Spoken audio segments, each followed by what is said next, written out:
C'est un métier où on n'est pas au quotidien avec les jeunes.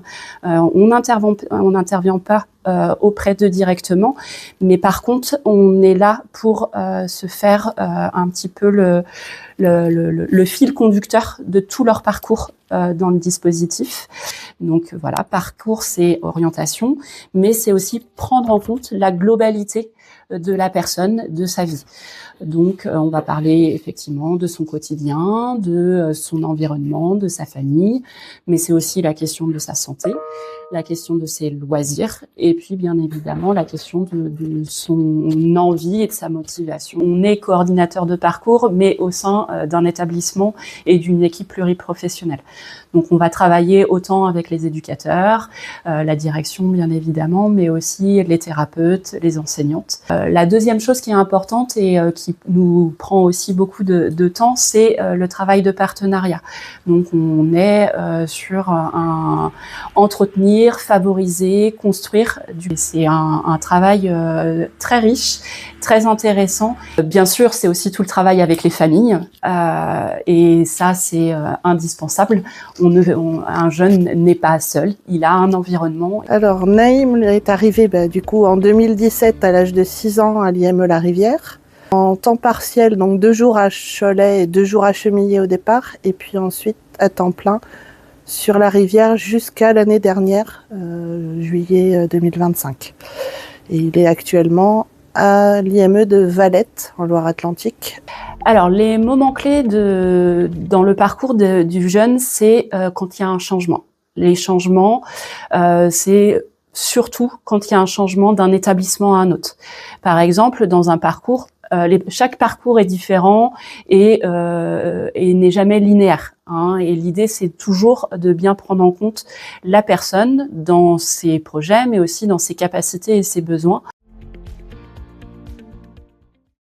Grâce à des coordinateurs comme vous, Marie, et vous qui avez aussi commencé à enclencher les démarches, parce qu'il y a une période où je me sentais perdue, je ne voyais pas ce qu'il pouvait y avoir après l'IME La Rivière à Cholet. Elle a appuyé mon dossier auprès des IME, et puis elle m'a accompagnée sur les rendez-vous aussi.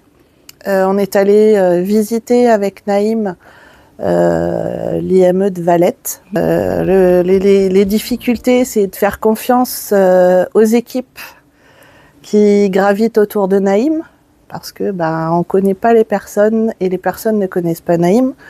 Donc ça, c'est un petit peu difficile à accepter en tant que parent au départ.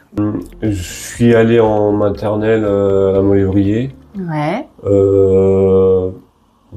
Après, j'ai fait Saint-Dié-Supéry, Saint-Dié-Supéry, Collège Trémolière. Ouais. T'étais en même temps à l'ITEP? Oui, à l'ITEP. Voilà. Ok. Après, j'ai fait Collège Trémolière, ITEP. Après, j'ai fait le lycée Renaudot. le lycée Renaudot. Ouais. Après, j'étais à peu près à mi-temps à l'IME en même temps. Ouais. Et après, j'ai fait l'IME Bordas-Fontaine un plein temps jusqu'au NESAT. Puis on a travaillé avec toi le projet d'hébergement aussi. Oui. Sur la dernière année, l'idée, ça a été de travailler sur ton projet d'hébergement. Aujourd'hui, tu vis en FJT et tu travailles où? Je travaille à l'ESAT Arc-en-Ciel, Ruptour. Le projet avant, c'était faire de la cuisine. J'ai essayé, mais après, avec le temps, ça m'a pas trop plu. Alors j'ai essayé de changer. J'ai découvert l'espace vert. Et là-bas, ils ont bien m'accompagné. Actuellement, il est à Valette, donc il poursuit jusqu'à ses 20 ans, mais on a déjà commencé à travailler avec les équipes sur Valette pour l'orienter en femmes. Femmes, c'est foyer d'accueil médicalisé. Est-ce que tu as eu d'autres projets que tu as travaillé en plus? Aujourd'hui, je travaille le projet du permis. Alors, je leur dirais de pas forcément s'inquiéter s'ils sont bien accompagnés par les professionnels. Par contre, on n'est jamais seul. Heureusement qu'ils sont là.